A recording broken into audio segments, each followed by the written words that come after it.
I'd like to welcome you all to our third live virtual session.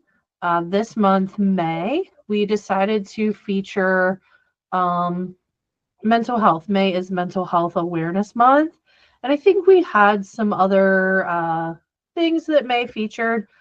There's something about veterans. I can't remember what all, sorry. But we decided to go with mental health because while it can be a standalone diagnosis, it also, I think we have found, goes along with just about any diagnosis. And I know that in our field as driver rehab specialists, when we look at driving, a lot of times we'll focus on physical ability, learning ability, but driving is one of the most cognitively demanding daily activities we do. And yes, I did pull that stat from somewhere. I did not just come up with that on my own, but it is true. So that's why mental health is such a big central part of what we do when we're driving. So quick housekeeping and introductions. My name is Trista. I'm a certified occupational therapy assistant, certified driver rehab specialist. I work for the Driver Rehabilitation Center of Excellence, 3 locations: Chantilly, Virginia, Chester, Virginia, and Westerville, Ohio. Today, you're going to hear from 3 of our driver rehab specialists, as well as 3 of our amazing clients. We do ask that if you have any questions while our guests are speaking, that you put those in the chat box. That's going to be, if you're on your computer, desktop, it's in the lower right-hand corner. It looks like a little square with lines, chat with everyone. We will get to those questions at the end because we want to make sure that we leave time for our special guests to share their stories. Outside of that, I think that is all. So I will say we are a growing company. We do provide driver rehabilitation services, evaluations, trainings, recommendations for modifications at our Chantilly location. We do have modifications. So if it's your first time joining us, you may have missed that in some of our other ones. But you're going to hear today from our therapists and our wonderful clients who have taken the time and want to share their stories with you all. So I won't take up too much more time. And I believe that our first speaker is going to be Danielle and Lauren. Hi, everyone. My name is Danielle. I'm an occupational therapy assistant and driving rehab specialist here at DRCE. And this is Lauren. Hi. Lauren came to us about 6 months ago to try to get her license. And we can happily say she is a licensed driver.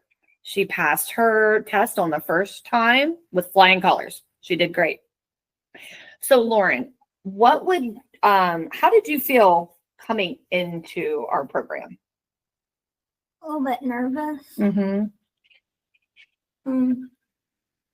I was mostly the Nerves, like not knowing what to expect. Knowing what to expect, Uh-huh. or who I would be driving with. Yeah, that is a little nervous when you're already anxious about everything going on and driving. And it took you a little while to even want to drive, right? Yeah. Yeah. Do you mind sharing your background with us? Sure. Okay.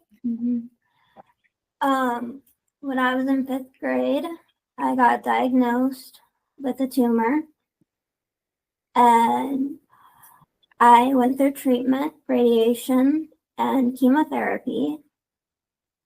And finally, I was able to go back to school my 7th grade year. And it was difficult because it took a lot of years away from me. So that's probably why I started driving so late. What are some of your, I don't want to say side effects, but things that we've talked about that happened since having your radiation and everything? My balance has been a really big thing. It's not just balance with walking, it's being balanced in general. What did you think, what's one thing that you really stood out to you that really helped you while we were like driving in the car, just the program in general? Not having you every single time. Because it was predictable. Yeah. And I like predictability. Mm-hmm. I also, while I was with Lauren, a lot of times I explained everything in detail, like what we were going to be doing at the beginning of each session. So nothing really came as a surprise to her. Like we always sat in the driveway, knew where we were going to go, what we were going to do. We had a plan. And that really seemed to help Lauren with her anxiety and anything, because she knew exactly what we were going to do. Also, if something really we were working on, like maybe higher level driving areas, higher traffic situations, I would drive the area first and let her look around, have her ask questions. And it seemed to really work. And she was fine. And she's actually driving on the interstate some now and going wherever. Yeah. What is one piece of advice that you would want to give others about driving and getting their driver's license? To take your time, not rush, especially when on the bigger roads. And do it with someone you feel comfortable with. Mm-hmm. Me and Lauren jammed out to Disney tunes because Lauren is a Disney, what do you want to call yourself? She loves Disney. Yeah. So it made her comfortable and she sang her songs, and that was all about it, was making her comfortable, and she drove well, and it was great. We had a good time doing it. Mm-hmm. That's a big part of it. We just like to hang out and didn't make it a big deal. Mm-hmm. Do you have anything else you want to add? No? So Tristan's probably going to ask you, where was the place you drove with when you got your license? I drove to where we used to practice maneuverability, and then to my grandparents' house. Yep. Where did you drive me on the last day? What did we do? We went to Schaffner's. So it's an ice cream place. We went and had ice cream. It was Lauren, my favorite thing to ask, and this will be a heads up to our next guest speakers, is what was the place you wanted to drive to all by yourself? Like your end goal, like knowing I'm going to be able to drive all by myself. What's the place you had in mind to go to?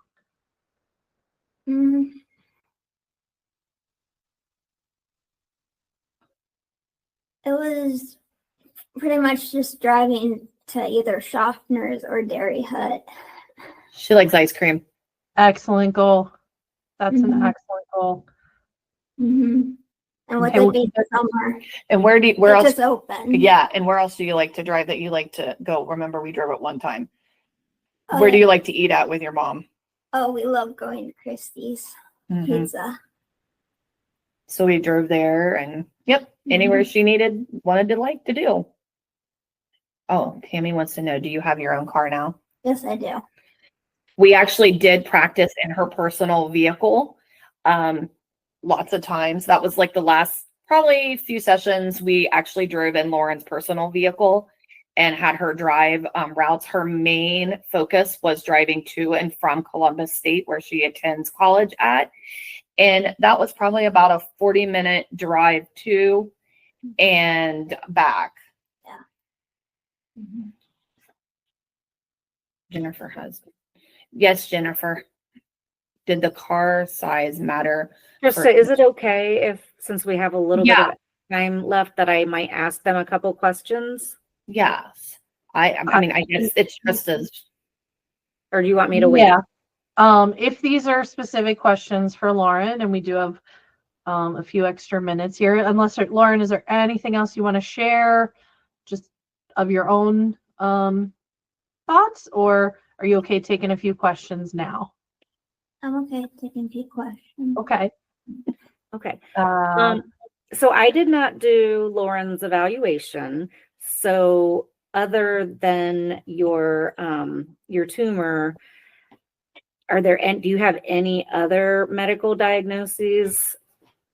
I have anxiety and ADHD. Okay.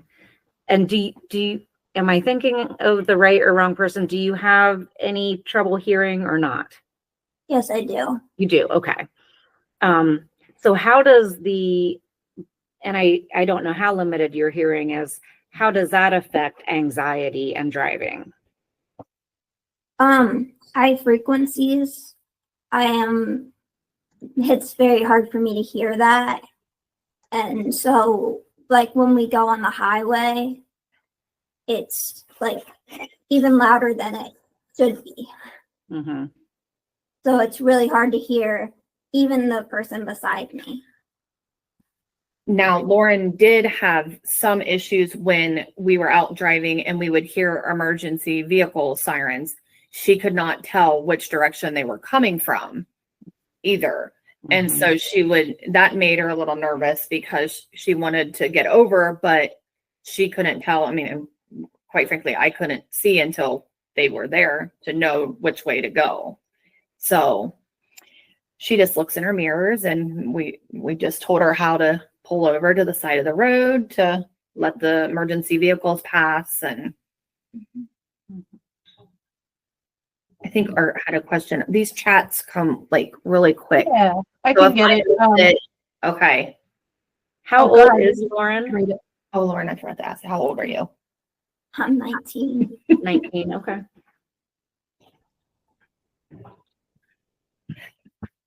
Oh, can you tell them what type of car that your mom bought you? Honda CRV 2013. It's a good size. Yes. Mm-hmm. Yes. And so go ahead, Danielle. The I question did use was, the wing brake for Lauren. Yes. In the car. I'm sorry. I forgot to tell you that. Yeah. We did use the wing brake in her personal vehicle.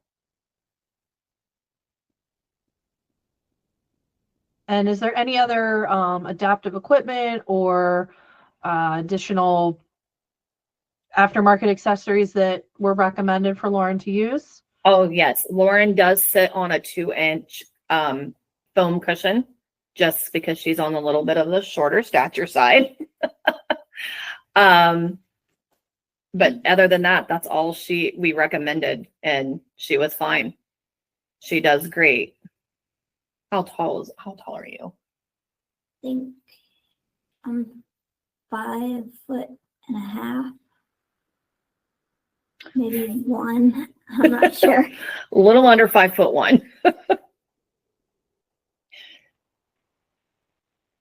All right, I think we got the questions answered. Anything else that we can? Oh, did being away from school make it harder to reintegrate at school or social settings? It did, because all my peers have grown up, and not being with them just kept me at the same age as I was before. Mm-hmm.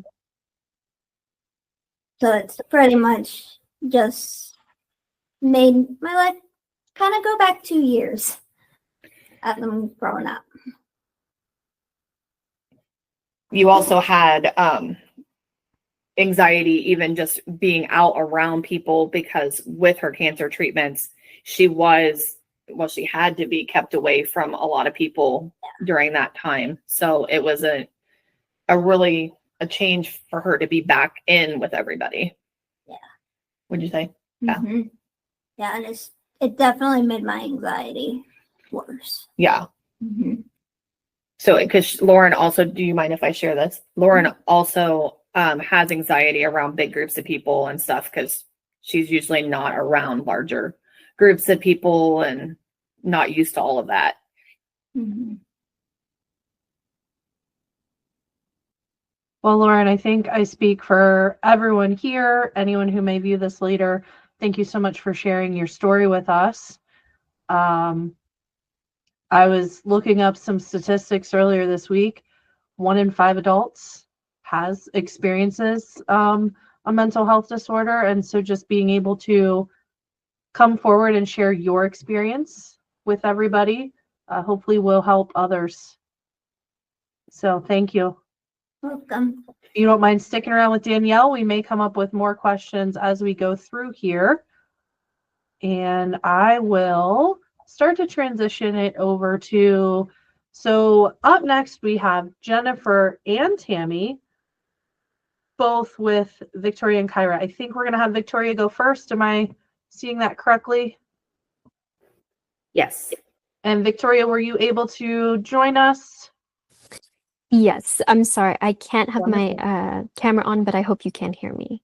We can hear You're you. okay. We can hear you perfectly. So we will pin Tammy and Jennifer as our therapists, and they will be joined by Victoria. Yay. I'm so excited to talk to you, Victoria. So would you mind sharing with us just what is your diagnosis, or as comfortable as you are sharing what your diagnosis is, and then how you sort of began your driving journey? Yeah, of course. So I'm diagnosed with generalized anxiety disorder and social anxiety disorder. And to be completely honest, I didn't exactly begin my driving journey on my own terms. I got my first permit toward the end of high school, I believe, but in all honesty, it wasn't something I truly wanted at the time. I wasn't in much of a rush. It just felt like something I had to do or something that was expected. And my grandmother was especially eager for me to learn. A lot of my friends were already driving, so I just kind of felt pressured to. We did practice a bit in parking lots initially for my first permit, but even that felt overwhelming. I remember the first time I came home crying and I told her I couldn't do it. I didn't feel capable.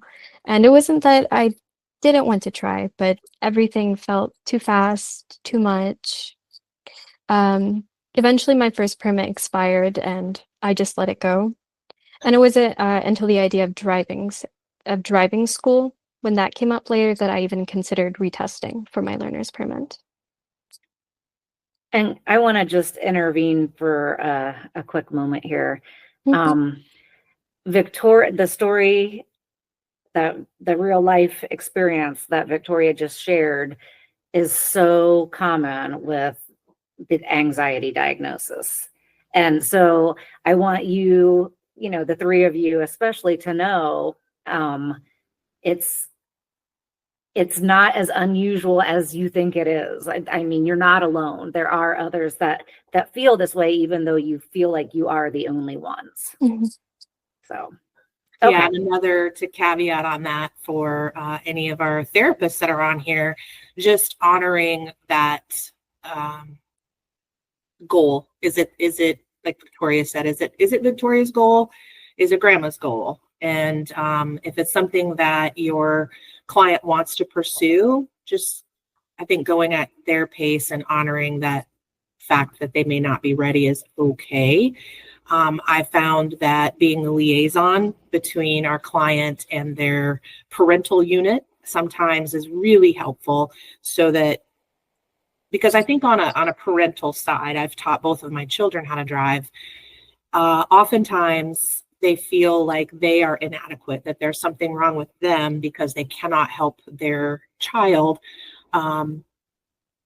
achieve this driving goal. So it gets to be really messy and muddy, and lots of anxiety in a car when somebody's not ready.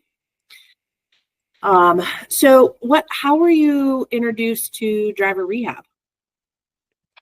Well, my grandmother used to be an employee at DRCE, so she was already familiar with the services, and she had been bringing it up for quite some time, although I don't believe I was referred until last summer.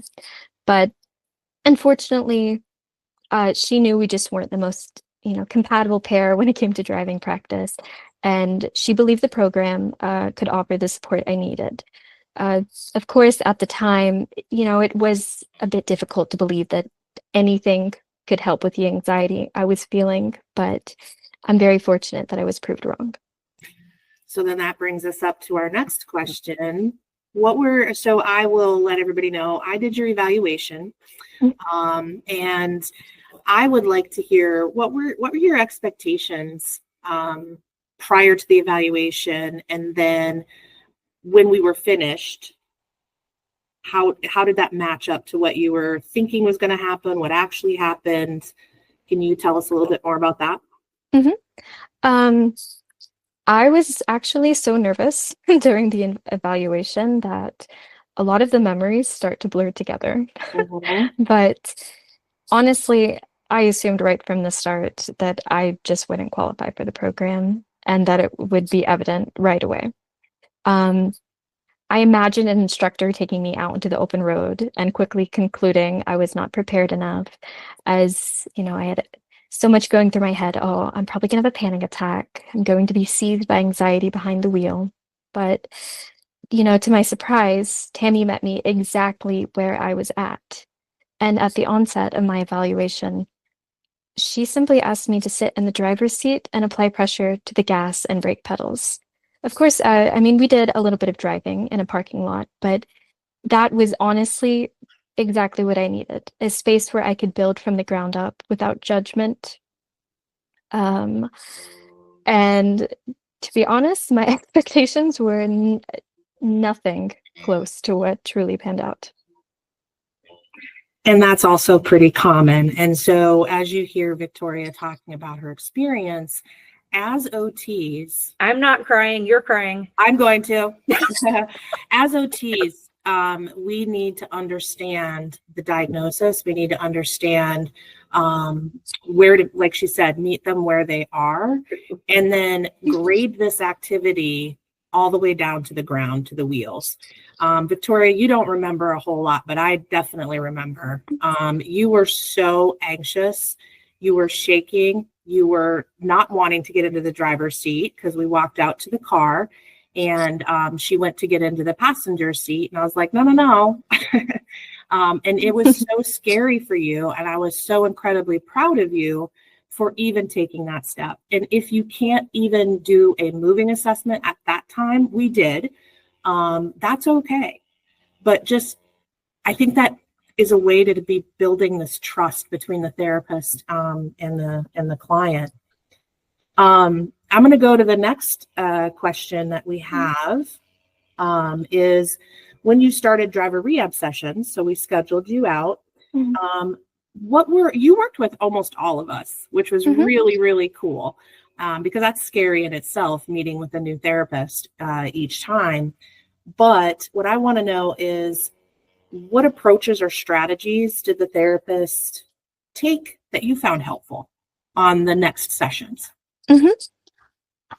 Well, we've talked about this some, you and me, but honestly, some of the most meaningful and profound advice I ever received came from Tammy early in my training. And if I'm correct, maybe not, because I was very anxious, but I think we were driving through a cemetery and I just froze up. Yes. I was genuinely terrified in that moment I was going to crash or hurt someone while sharing the road with other cars. And she said something to me that, in hindsight, maybe feels so simple or obvious, but it honestly profoundly changed the way I thought about driving. She said, "You are in control right now. The car is not going to move unless you make it." And I don't know, maybe it's corny, but that reminder grounded me in a way that nothing else had. I guess if I had to put it into words, until then, it's almost like I experienced driving as something happening to me or upon me, like as if I was a passenger in my own body. And it's almost as if these words help me to reclaim a sense of agency that I almost struggled to identify beforehand. I was never at the mercy of the car or my fears. And I don't know, that shift from feeling like a victim almost of the experience to being an active participant in the process made a world of difference. And I think that point on marked the shift of when I became determined to drive for myself and on my own terms. And I mean, everyone was also really great at managing my nerves. Everyone was so patient. I cannot stress it enough. Tammy introduced me to commentary driving, which quieted a lot of the racing thoughts and helped keep me grounded in the present moment rather than getting lost in what ifs or what could happen. And Drew also encouraged me to organize my thoughts into what I know for a fact and what I feel. For example, I felt incredibly worried that I wasn't ready to test, but I didn't know that for a fact. No one was telling me that, actually. It was the exact opposite. I had certified individuals telling me of my progress, the strides that I had made, and that, in their professional opinion, they thought I was ready. And I want to highlight what you just said here too, is we have to make sure that you are grounded. We have to make sure that you are comfortable with the controls and the movement of the car before we introduce you into traffic, right? Because if you can't organize your own feelings, thoughts, and behaviors, if I put you out on the road with other drivers, that's a whole nother level of chaos that can't be managed, right? Mhm. So that's our approach typically, is let's get you smooth and control. And we may be in the parking lot for, 10 sessions. But until you have that shift, like you talked about, Victoria, it does not make sense to throw you into what is your perception of chaos you can't control. So then we can start talking about, let's talk about what other drivers are doing and how we anticipate how things are going to happen. And suddenly the traffic environment is organized. Mhm. And you can anticipate and prepare for that. So the next question I have for you is, I love hearing about how your driving had given you confidence. And what you told me the other day when we were talking about what we were going to talk about was that your confidence in the car actually translated into other areas of your life. Mhm. Absolutely. I won't lie to you. I was so nervous to do this. I mean, I'm even shaking a little right now, but I know for a fact that I have overcome things I once thought impossible to attain. I truly believe the confidence I gained from this experience has been the most valuable takeaway of all. I mean, driving was something I had fully convinced myself I could not do. But once I began making, actual progress, I started to wonder, if I was wrong about this, what else have I barred myself from? What else have I been holding myself from achieving? And of course, it's very important that I have my license and the independence that comes with it, but it's so much more than getting to point A to point B and mobility for me. It was about not proving just to driving. myself, yeah, That's not just driving. that I am capable even when my anxiety tells me otherwise. And that mindset shift has extended far beyond outside the car. In fact, and I mean, I truly don't know what would have happened if I wasn't in this program, but this most recent semester, I was able to do something that I was initially terrified of as well. I completed my first internship for psychology, and I also walked into that experience carrying a lot of the same doubts I once brought to driving. But I reminded myself again of what I had already overcome. I know for a fact I can do these things that I once thought were impossible. I am capable of more than I think. I have shown myself this. What about the importance of failures? Because I want everybody on the call to know that we did not have just, smooth sailing every time we drove. In fact, I believe you had an experience with both Drew and Emily that really rattled you. Yes. Are you talking about whenever I failed my first driving test? Well, that would be one of them. Mhm. But then I believe you also had a really rough driving session, and you were Mhm. convinced that you were back to zero, Mhm. and then you came back. Oh, goodness. You know, And if you don't remember, that's okay. We can talk about that, the driving test failure as well. I really want everybody to know that, one, you had just a huge amount of bravery that I'm so proud of you for, tackling those fears. These are big monsters that I don't think people without anxiety understand. I am a person that does not have much anxiety. Mhm. And it's hard for us to understand why you can't just do it. You know what I mean? Mhm. But one of our strategies is also honoring and using our mistakes as a platform for learning Mhm. and not as a failure. I mean, I have a few sayings which probably are less than ideal on this platform. And if you've driven with me, you've heard it. If you don't die, then you learn something. And what that means is, please take this mistake as a learning opportunity. Don't waste it.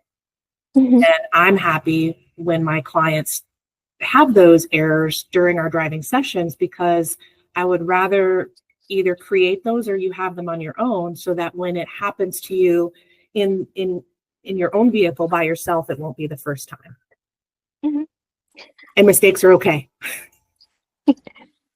Absolutely. I mean,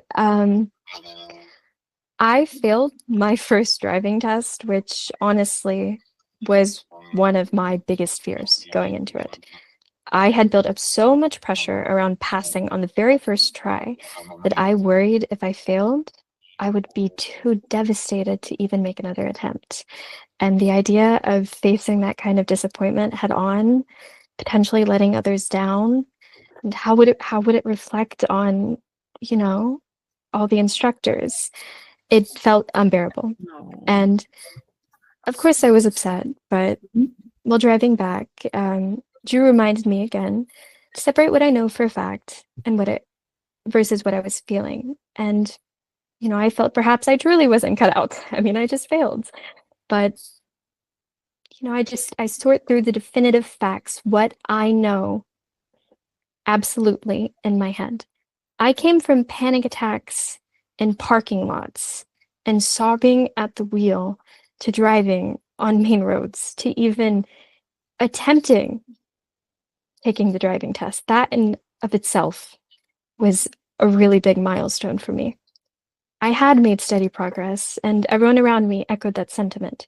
I had handled situations now that used to completely and utterly paralyze me.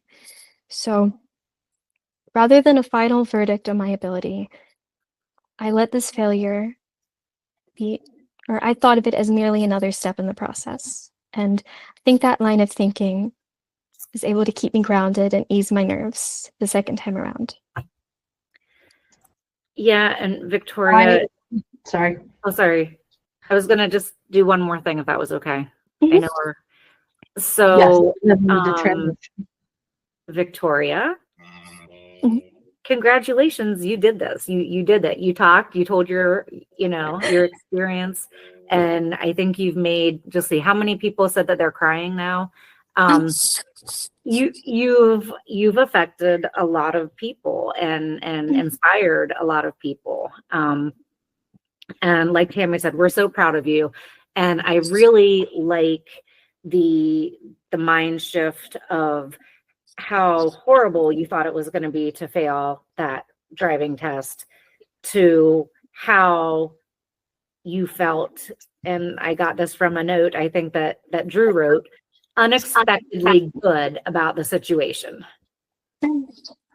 You now you knew what was going to happen, right? Mhm. Precisely.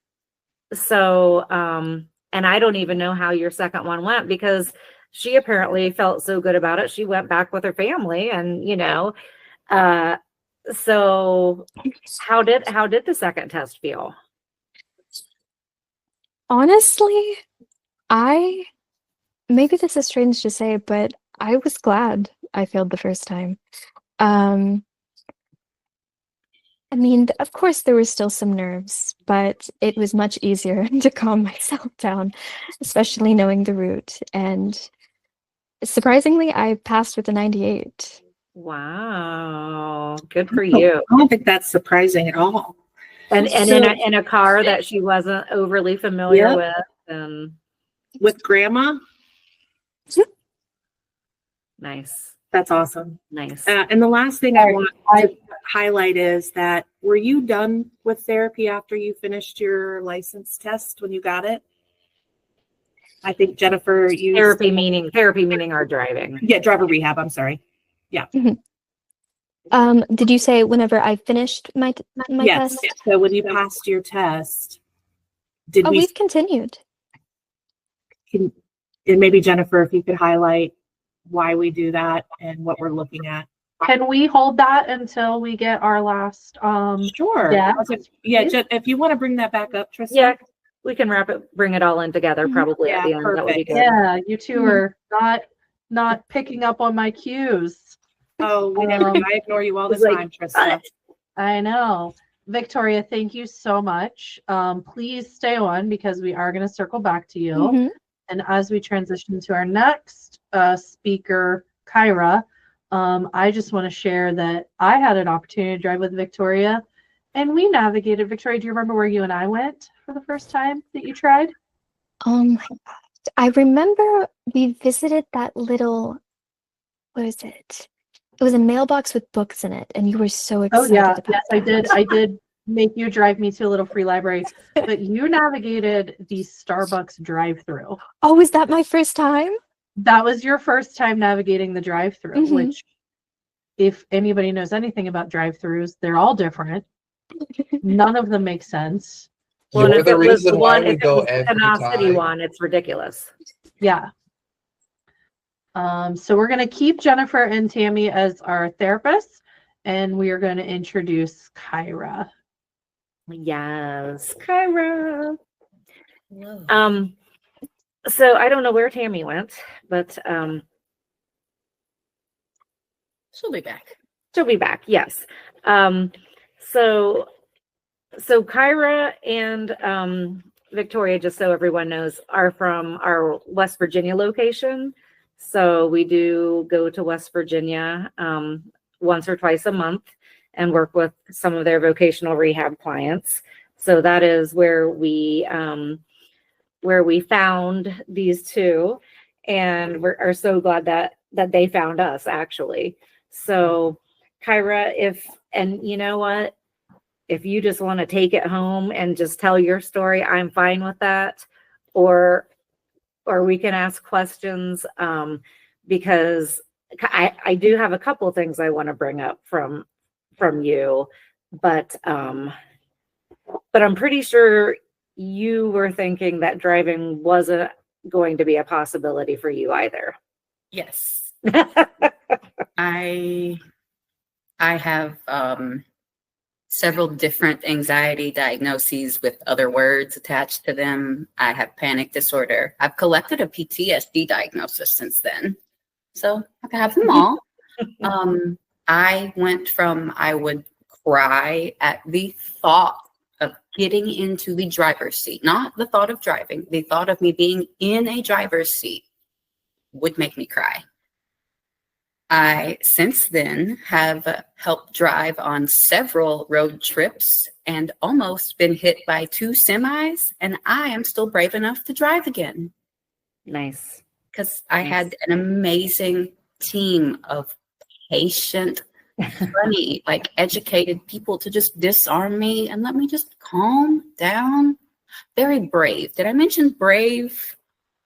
Well, Kyra, in the beginning, some of the way I was showing progress, and I think I only drove with you 1 or 2 times, was, you were so excited that you made it through the session without crying. I mean, that was our progress. That's how we were measuring progress. Mhm. So now look at you. Yeah.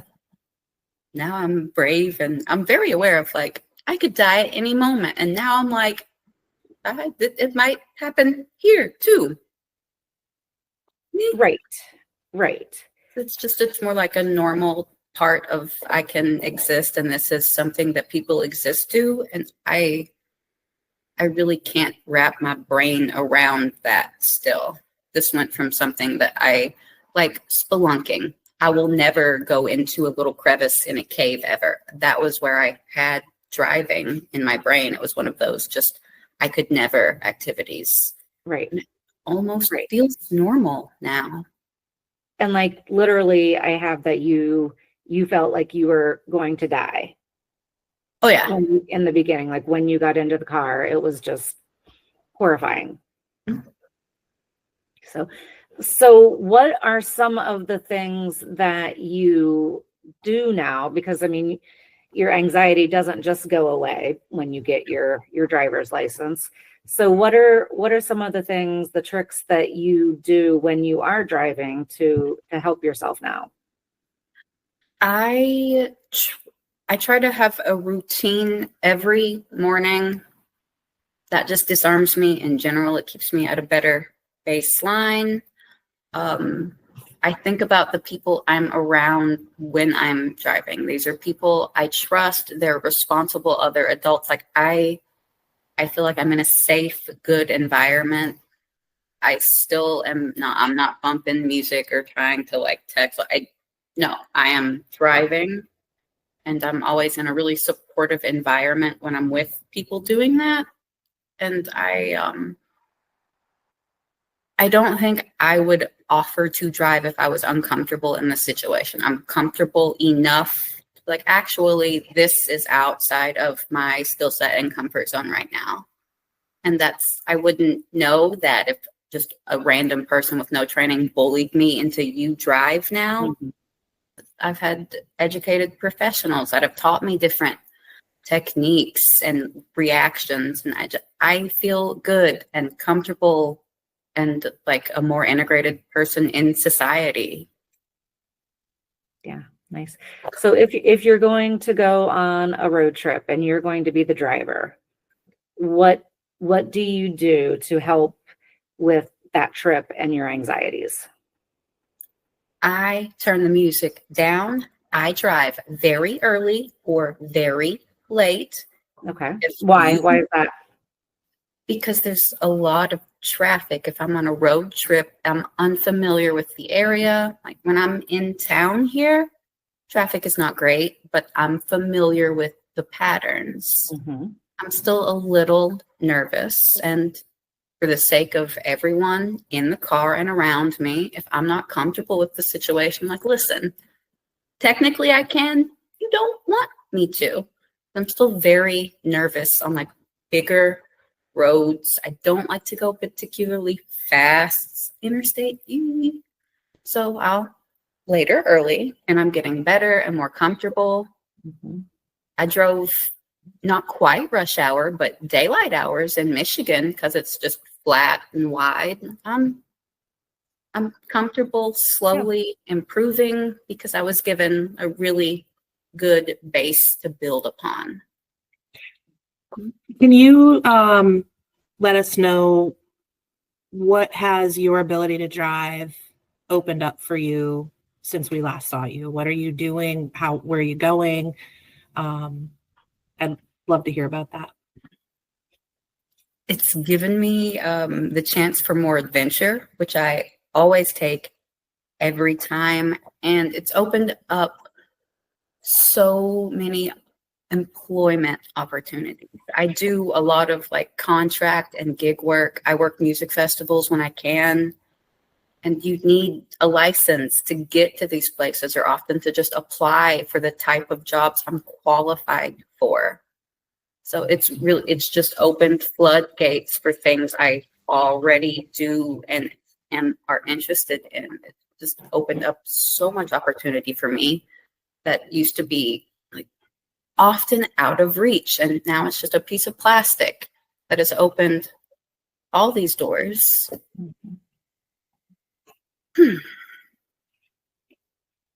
That's awesome. I do want to let everybody know, so Oren did your first evaluation, and then I drove with you the second time. And so most of my team knows that I like plants. And so Kyra and I drove to we found some random prickly pears. And that's part of your education and profession as well. And you're like, so then we put a pin where that particular patch of prickly pears were. So I thought, meaningful, purposeful, functional driving is also really important, because otherwise it's just random and you're actually feeding that anxiety monster. So it's really good for the therapist to be somewhat prepared as well. Well, Tammy, you see what happened was I saw her next, and me being as technologically savvy as I am, couldn't find the pin or figure out what the pin meant. And so I don't think we found the prickly pear, did we? I think we tried, but I don't think we found it. We came very close. We were in the right area, but I do not think you and I found the. We tried. Okay. Thank you so much, Kyra. I would love, Trista, for you to kind of throw back out to the audience about what they want to hear more about. Yeah, and we have about 10 minutes left, and I'm happy to extend this beyond 5 if you have a responsibility or a commitment and you have to hop off. But I have a feeling that we're going to get some conversations going. I just want to let you all know, well, number one, I need to let our featured clients here know, I personally failed my driver's test twice when I was 16, and look at me now. I teach other people to drive. So I will say Pennsylvania got me with the parallel parking. That I'll just blame that. That was my only issue. And turn signals, but as I've been sitting here listening, I've been jotting down some notes, and these were kind of the common themes that I heard surrounding this conversation around mental health and driving. And I think I want to tie this into Dave, one of our guests here, had submitted a question ahead of time to learn more about anxiety reducing techniques. He's talking about practicing mindful breathing, but certainly that's not something that you can do. You can do that while you're driving, depending on how you approach mindful breathing. He's saying that maybe the technique when his clients are practicing, eyes are closed. Do not do that while actively in motion in the driver's seat.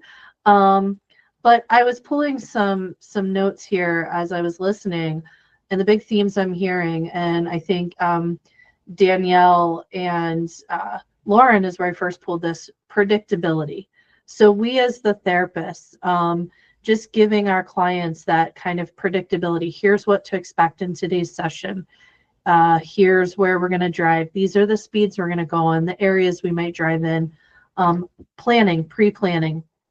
Danielle, I think you and Lauren touched on that.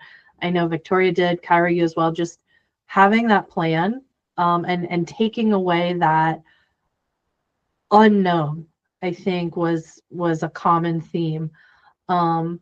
Providing comfort. Sounds like Lauren's comfort was Disney music. I get it. Me too. I think Victoria mentioned some of her comfort over just, some of those conversations, those meaningful conversations with each of the therapists she was driving with. Kyra, you talked about your comfort, the no music and the, just the focus.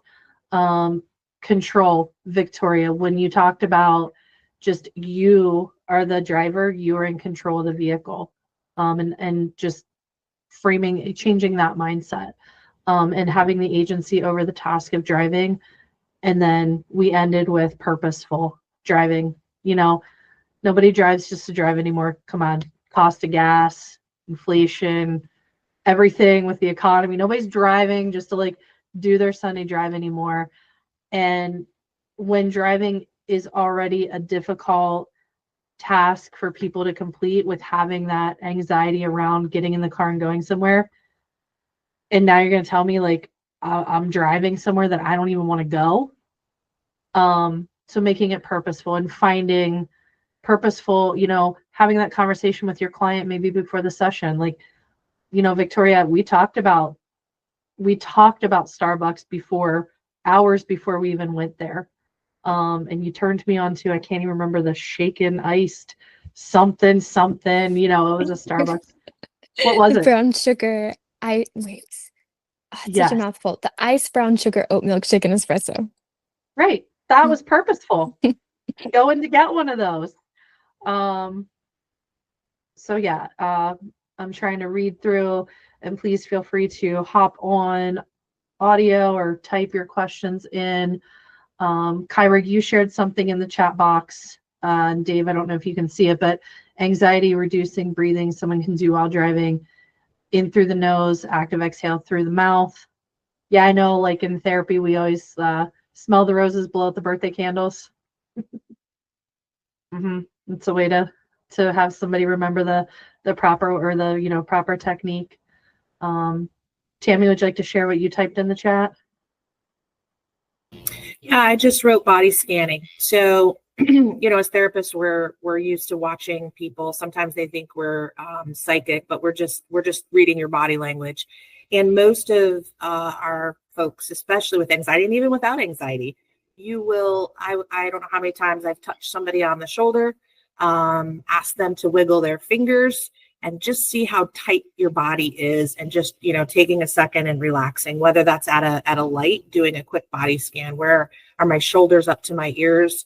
And do I have a death grip on the steering wheel? Because your body is reacting or to the anxiety that you're feeling. So let it out. So I like to do body scanning as well, and teach people how to do that. Yeah. What is that? You see that meme going around: relax your shoulders, unclench your jaw. Yeah, Kyra, you got it. Trying to just read if there were anything else in here. Do we have any other questions that anyone wants to ask? Anything our therapists or guests want to share? Oh, Dave did ask. And Victoria, I think you were the one that talked about commentary driving. And Dave asked, did you find that commentary driving helped keep you in the present moment instead of worrying about the what ifs? Absolutely. And I think that's why I enjoyed it so much. I struggled a lot with racing thoughts. In fact, I was honestly worried that I was unsafe to put on the roads with the level of my anxiety. And it really just brought me to that present moment, kept me grounded. I want to just bring this up so nobody misses this. Julie said, remember when I was sweating profusely during our first session? Julie, I was thinking about buying you driving gloves. That's how clammy and sweaty your hands were. But in you guys, with all honesty, there are some people who just literally cannot, their anxiety comes in through their palms, and soft pair of gloves, clear that right up. You don't have to worry about the sweaty palms. And I have another saying too. I don't care why you are anxious while we're moving. We're working in managing the symptoms of your anxiety so that you can be present and drive and do all of that stuff. So if you can't control your sweaty palms, then you wear gloves. I don't know if it's just me, but now the Eminem song, knees weak, palms are sweaty, is now going through my head. I don't know if anyone else thinks like me. All right. Anything else our therapists or guests want to share as we wrap this up? One last question for Victoria. Have you driven anywhere yet by yourself? Yes, I have. I actually drove to pick my cat up from the vet today. Wonderful. And there is one thing, it's not related to any questions, but I wanted to share. I'm really proud of everyone for sharing their stories. I know it takes a lot of courage to come up here. For me, I was dying of anxiety. I mean, I was shaking so bad. But even though this has been one of the honestly hardest experiences of my life, I would do it again in a heartbeat. And I'm very grateful for every single therapist I've had the chance to work with. Well, thank you. And I see in the chat that there was a comment asking Kyra's longest road trip was to Columbus and back. So that's awesome. That is quite a road trip up through the Actually, mountains. that's a little upsetting because that's where we are, Kyra, and you didn't come say hi. Next time. You could have came to see my favorite DJ. I know. Next time. Next time. Yeah. All right. Well, I want to thank everyone. I want to thank all of our attendees for joining us for another one of these sessions. I want to thank our therapists for taking the time out of their day to bring these clients to us. And I especially want to thank Kyra and Victoria and Lauren. I was sitting here thinking I didn't want to genderfy this, but like girl power. We had 3 amazing women come and share their stories. 3 amazing women as therapists come and share their side as the therapist. So I just have to acknowledge it. Girl power. Thank you to everybody. If you want to reach out, any questions after this, if you end up watching this online later, it will be on our YouTube channel. If you signed up through the email or through the link, you will get a copy of the link to take you to the video. So if you have any additional questions, you can send them into info@driverrehabcenter.com. We, I believe, set our next month's topic. June features Alzheimer's and Brain Awareness Month. We have not set a date yet, but we do have some ideas surrounding that. On the other side of the spectrum of driving, we do often have to talk about cognitive impairment and looking at that as we age and potentially retirement from driving. So that'll be coming up in June. Keep checking our socials for all of that to be put out, the date and everything. Like, comment, and subscribe. Isn't that what all the kids say about social media platforms? But thank you, everybody.